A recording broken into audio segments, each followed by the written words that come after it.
Ce qu'on peut retenir d'abord, c'est l'engagement que les garçons ont fait montre aujourd'hui.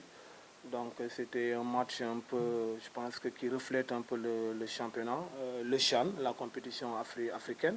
Et vraiment, c'est l'occasion de remercier l'équipe guinéenne qui nous a posé beaucoup de difficultés, surtout dans l'impact. Et donc je pense que c'est très important. Et également remercier les garçons qui ont su effectivement répondre à cet impact-là dans le jeu. Merci. Oui, Suleiman.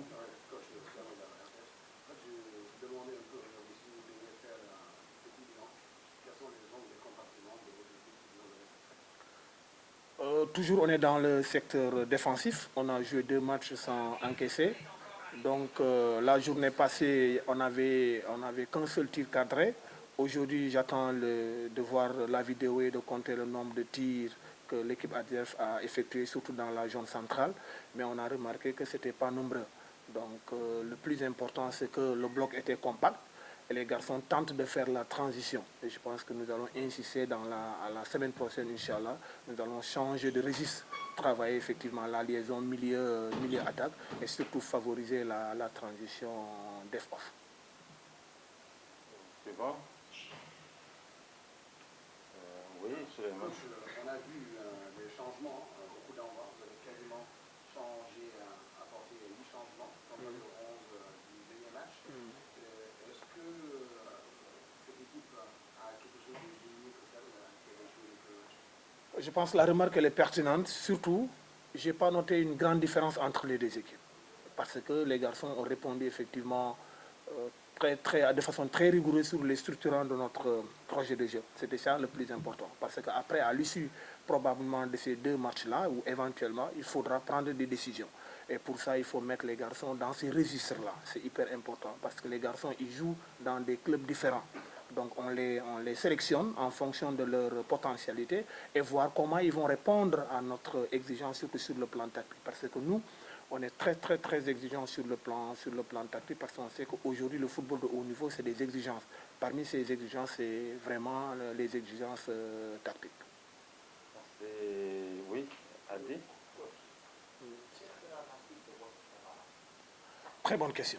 Donc là, on va poursuivre jusqu'au 11. On va faire une semaine de décharge à partir d'aujourd'hui. D'ailleurs, c'est pourquoi les garçons sont en train de faire une séance de décrassage.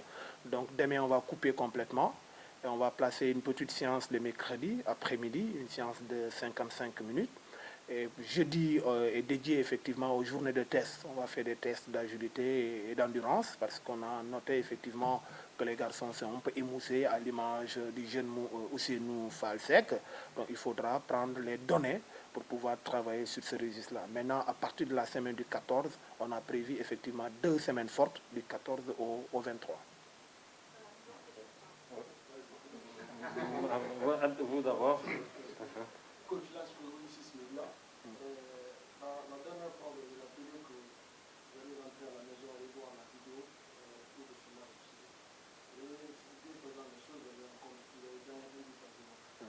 La différence entre cette équipe et le Sénégal, c'est surtout Y a pas, je pense qu'on a quasiment les mêmes repères. Mais sauf que eux, leur jeu est basé dans la densité.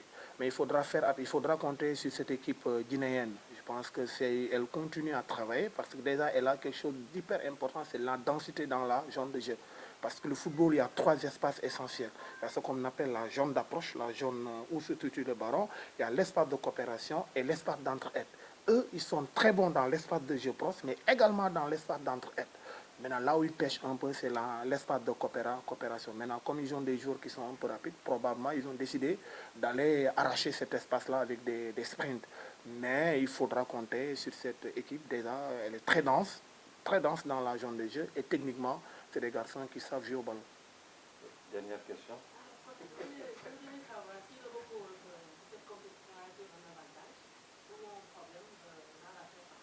Si je prends les différentes listes, et la préparation qu'on avait faite, et maintenant, je pense que ça a été un avantage pour l'équipe sénégalaise. Parce que si vous voyez la liste, les joueurs qui ont composé la liste passée, pour le mois de février, quasiment, ils ne sont pas nombreux, c'est ce qui sont là. Ça veut dire que le championnat sénégalais aujourd'hui, c'est un championnat très relevé. Les garçons sont très très très bons. Maintenant, le haut niveau a des exigences. Maintenant, nous, nos choix sont souvent orientés, souvent dominés à travers ces exigences-là. Par contre, on a de très très très bons joueurs dans le championnat. Moi, j'ai l'occasion quasiment de regarder, je ne dis pas tous les matchs, je mets mes propos entre guillemets, mais j'ai regardé maximum de matchs. Et j'ai regardé quasiment tous les jours. Chez moi, après les matchs, je regarde les vidéos.